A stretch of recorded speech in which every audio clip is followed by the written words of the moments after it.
This is the Pixel 10 and this is the Pixel 10 Pro. The future of AI is here, the most advanced AI on any Pixel, the highest quality photos and videos, and the AI assistant you've always dreamed of. Right?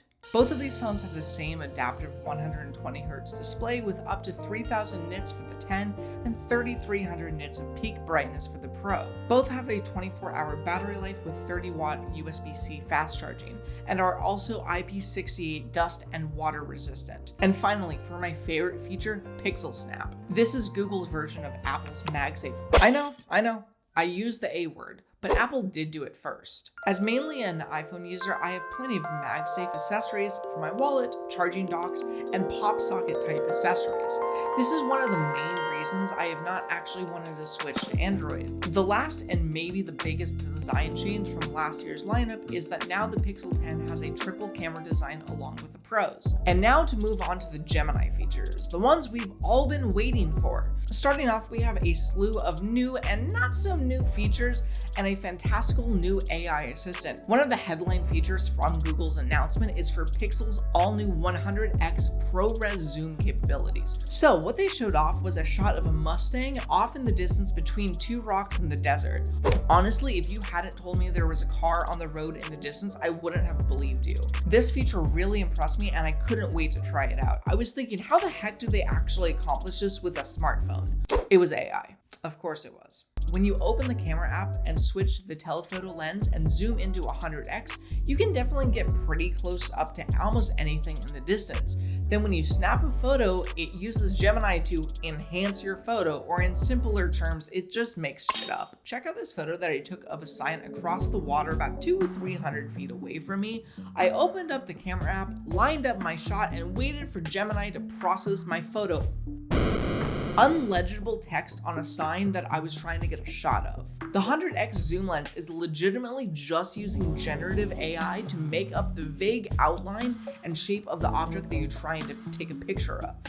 In my honest opinion, this goes way too far into the whole what is the picture idea, and as a photographer and content creator, I would never want my phone to just guess what I'm trying to take a photo of. I fear we may be inching concerningly close to AI slop, which is not what I want to see for my Instagram photos or my YouTube tech reviews. This is taking the Samsung AI Moon thing way too far. Yes, the feature works, but is this really what anybody wants? But on the other hand, one feature I do think is helpful is Camera Coach. This feature guides you on taking better photos. When you're in the camera app, you hit the Camera Coach toggle in the top right corner of the display, then go to shoot your photo. The AI will then suggest different ways that you can improve your camera angle, which is kind of cool, and I've used it a few times over maybe the last 2 or so weeks. This is what we need AI to do. Teach me how to use my tech more effectively. Don't ruin my photos with AI.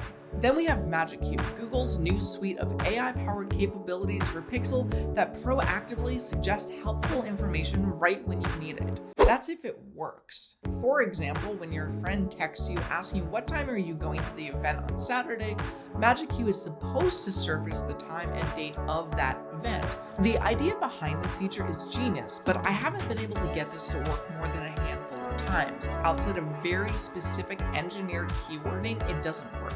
And then there's live translation. Honestly, one of the most exciting features from the Pixel 10 series, but unfortunately I was not able to use this feature because it only works between Pixel devices, and even when I was using both the Pixel 10 and 10 Pro, it didn't seem to work even when I had the settings for live translation enabled. If anyone has success with this feature, please let me know. It could just be me, but honestly, I'm not convinced that it works. So now that I've crashed out all over the internet, let's tally up the pros and the cons for the Pixel 10 series. Starting with the overall design, I have to put this in the Pro category. I think that Pixel Snap is the headline feature from this phone. It is my favorite feature hands down, and for us Apple users, think twice about the Pixel 10. The camera itself is great. I think the design of the app is easy to use and access from the home screen.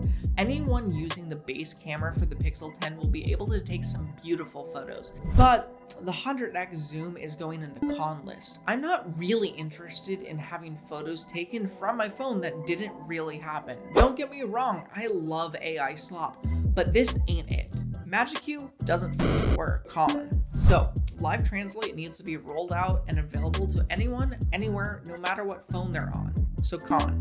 So you may be saying to yourself, you just don't like this phone because you're an Apple fan and hate Android. Don't get me wrong, I love my walled garden, but really, who is this phone for? The Pixel 10 is a solidly built phone with a solid number of new features, most of which basically at the time of this review do not work. The build of the phone is great, but we're not really buying the Google Pixel for its build quality. I was very excited for this phone and have been looking forward to testing a flagship Google phone all year, but honestly, I was thoroughly disappointed in the suite of features.